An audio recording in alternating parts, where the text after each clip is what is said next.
Welcome to my podcast. My name is Karina.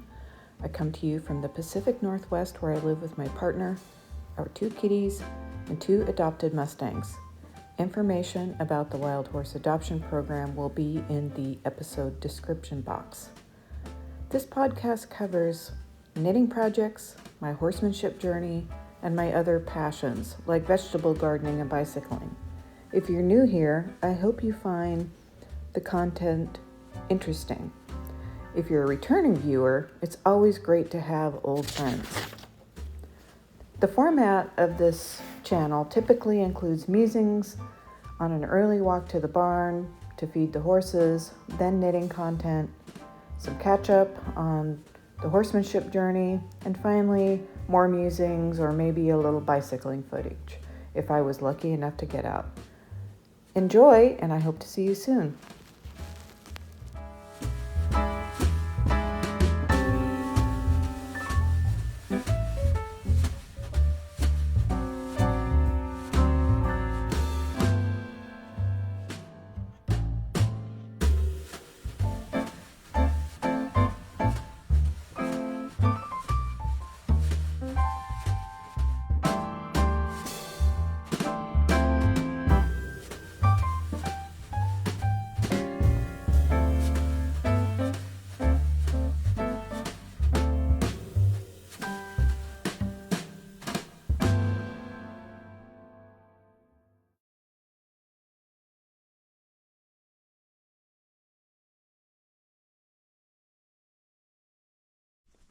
Good morning, friends.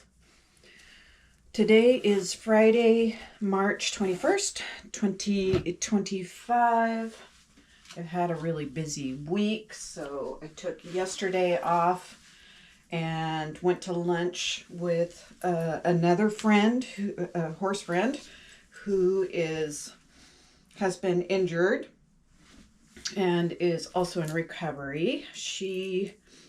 Hers was a knee issue, and I think she is going to be recovered enough to start riding this weekend. Unfortunately, the weather forecast is for an atmospheric river, which you may know if you've been here before. Here in the Pacific Northwest, we get these very warm, rainy weather events that come from the southwest. So imagine like the region of Hawaii, and it's called the Pineapple Express for that reason. So she said that she's only ridden a couple times since January, and may be desperate enough to ride that she gets on anyway, and I hope she does. I was kind of hoping to take Odin for a hand walk this weekend. I'm having to skip my PT appointment this morning. I'm not having to be very honest. Like I said earlier, it's been a very busy week, so I'm just kind of laying low a little bit.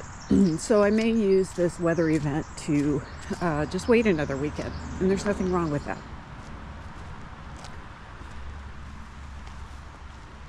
So what else have I been up to? The week was very busy because of work. I hosted a big collaborative event to help solve a regional issue in the Puget Sound area. And it's been months in the works. And then we had our in-person launch on Wednesday, which was exciting and exhausting at the same time. So thankfully, one of my colleagues encouraged me to take Thursday off, and I did, and I'm very happy I did, because I think my brain would have been mush yesterday.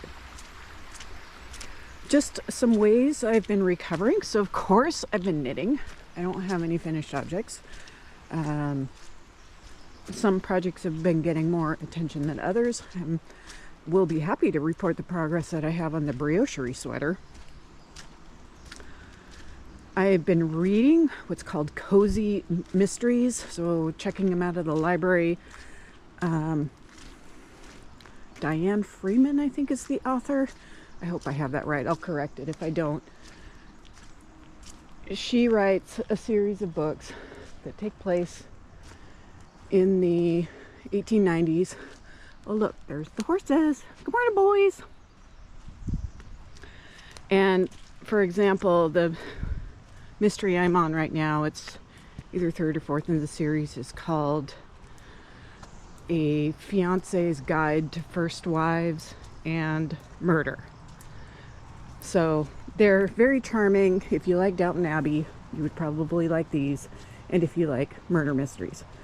I've also been watching on PBS the Lady Scarlet detective series, you know, also kind of in that same era, in London. I'm a little bit of a Britophile, and I really like that era. So I'm going to get to feeding because that's what the boys are expecting, and I'll catch up with you later.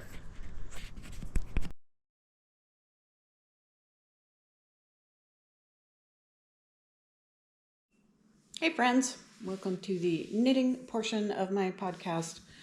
It's quite a bit later in the day. In fact, I just came in from having a trailer loading lesson with Bragi, which went really well.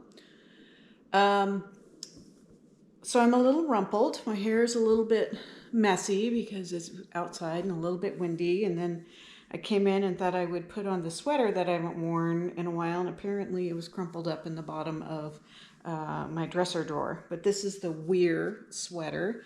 V-neck knit in pieces. Very simple stockinette with ribbing.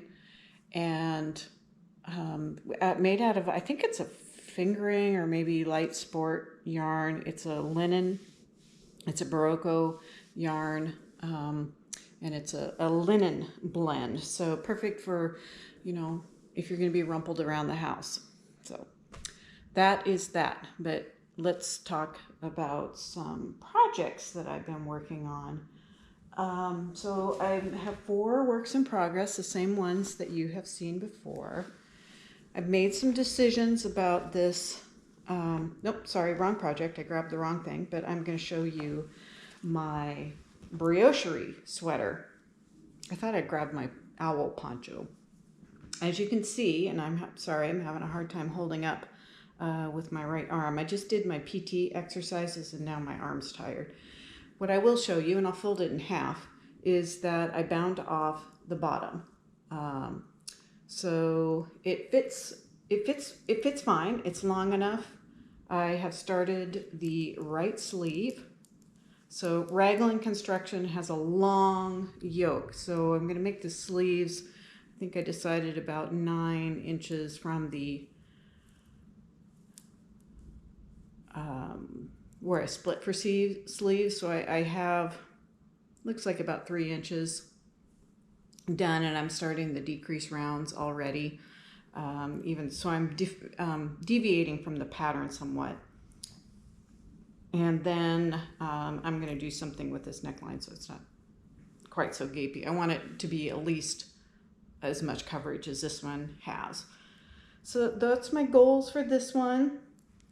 The yarn is sport weight, Cascade 220. So what this rust color started out to be the main color, and then when I joined the yoke or joined the v-neck, I happened to be on the wrong side. So now this is this variegated blue and rust, which I actually kind of like. So it'll be reversible. So that's the good news. I just get to decide which I want to wear. So it's warming up a bit, which is why I'm wearing this lightweight sweater. It's probably about 50 degrees outside right now, and which feels warm compared to the temperature that we have had. Here is the yarn. So it's sport weight yarn, and it's basically double. So it's going to be a little too warm to wear probably until the fall. And the pattern is by Kate Oates. Briocherie sweater, and the needles are Chowgu red lace. And let me just show you these nifty oops, holding them, here we go, stitch stoppers that Carrie from My Wool Mitten gave me when I was feeling sorry for myself about my shoulder. So no real news about the shoulder. I mean, I'm still doing my PT. I see the surgeon again on April 14th, but in the meantime, I'm just going to continue to do PT and take good care of it. So that's that project. This project, the poncho, is what I thought I was getting out to talk to you about. So I'm just still working on this garter extension. So where's the V? So it's going to be flaps. Here it is.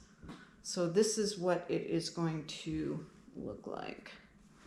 So it's going to go over my head, and then it has this division here that'll be right in the front, so that my intention is to use this as a riding poncho when it's cold, and this will be a place that I will have a lot of freedom of movement with my arms.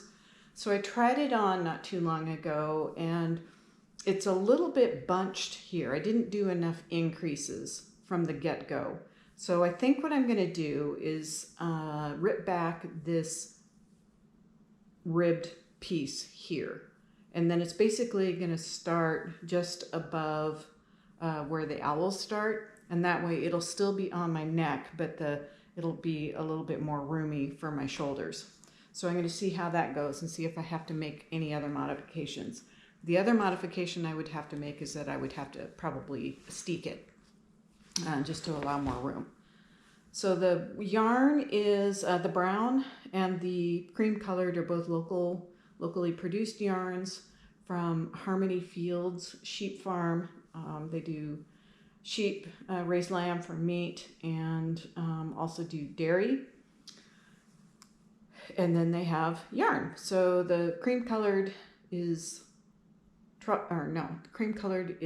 fromage, which of course is the French word for cheese. And then the brown is truffle. And the gray is a commercial yarn. It is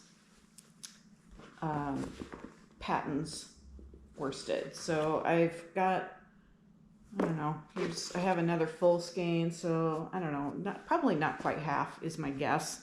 I don't know though, because I haven't weighed it. I don't know whether I'll use both those skeins or not. So I'll just try it on again after it's after I finish that first skein and just see how it goes.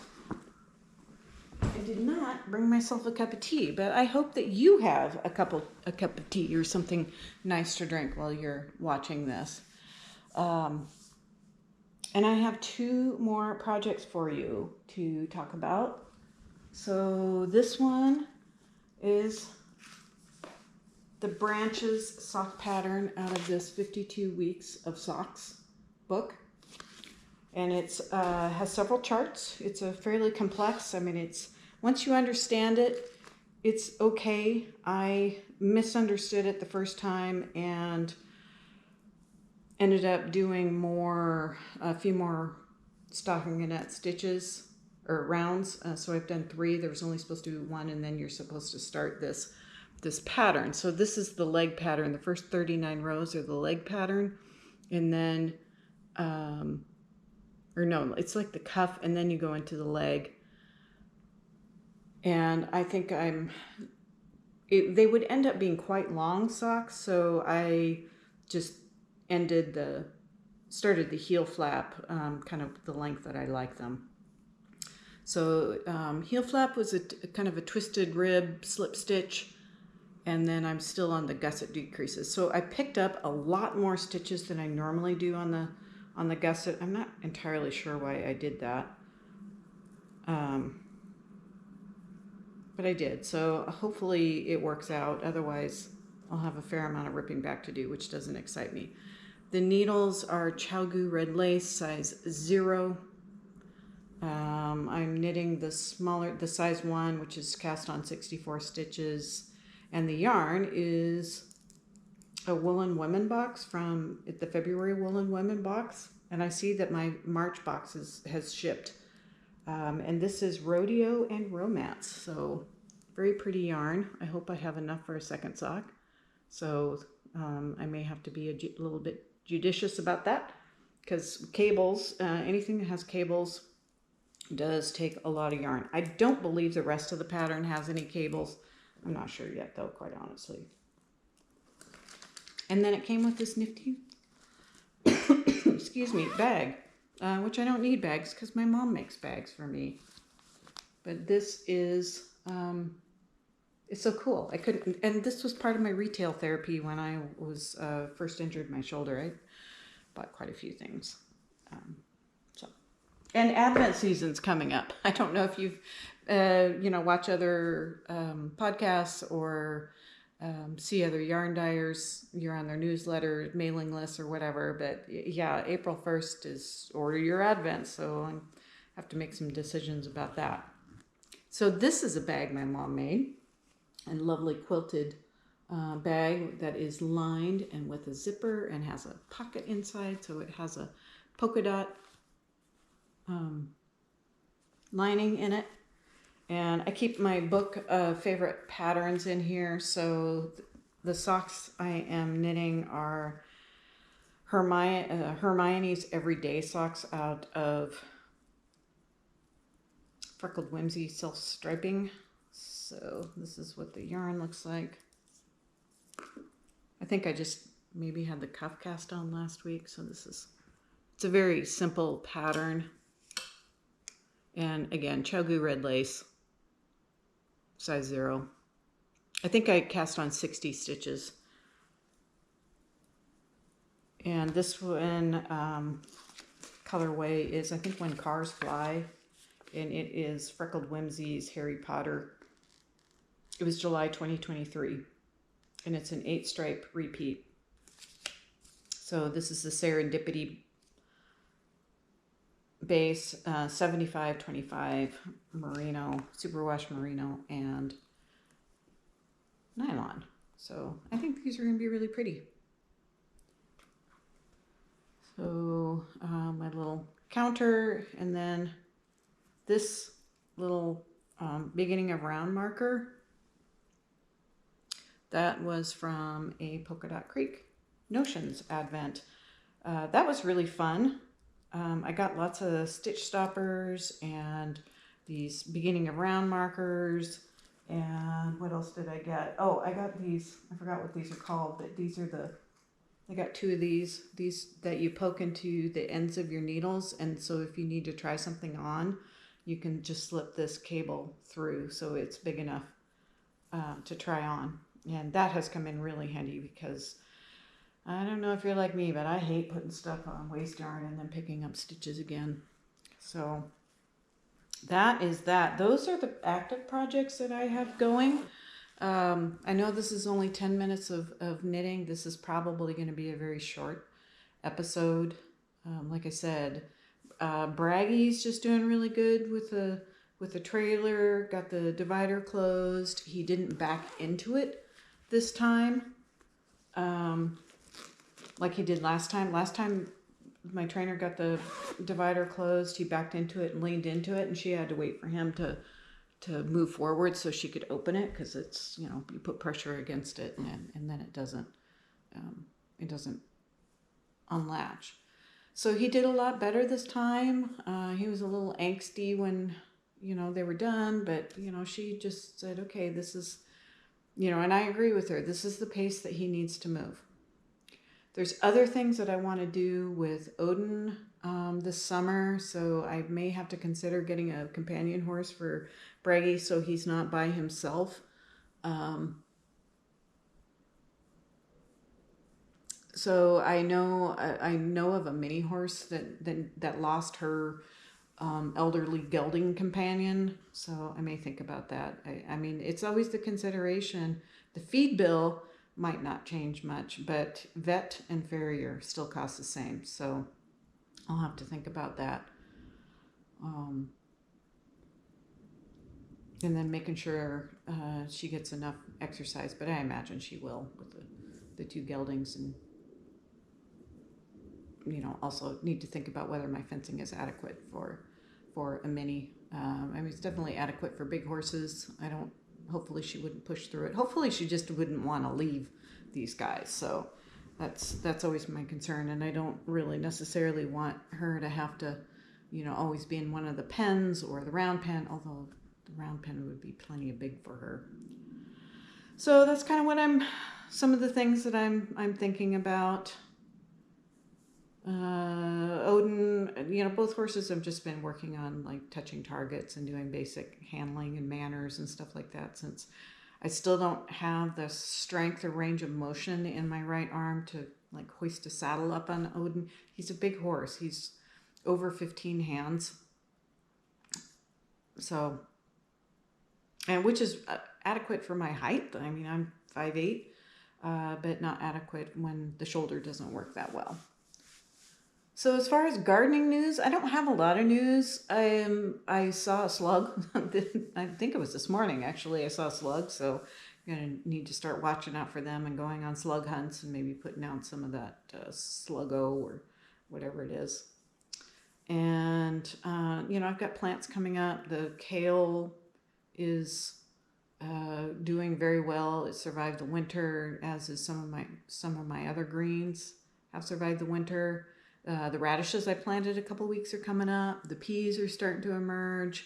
So it's just kind of exciting. And I saw some rhubarb poking out too. So that's signs of spring. And I think it is officially spring now. So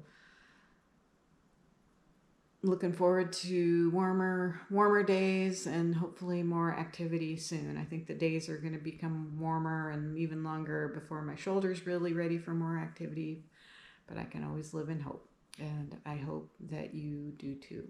So take care, and I'll see you next time.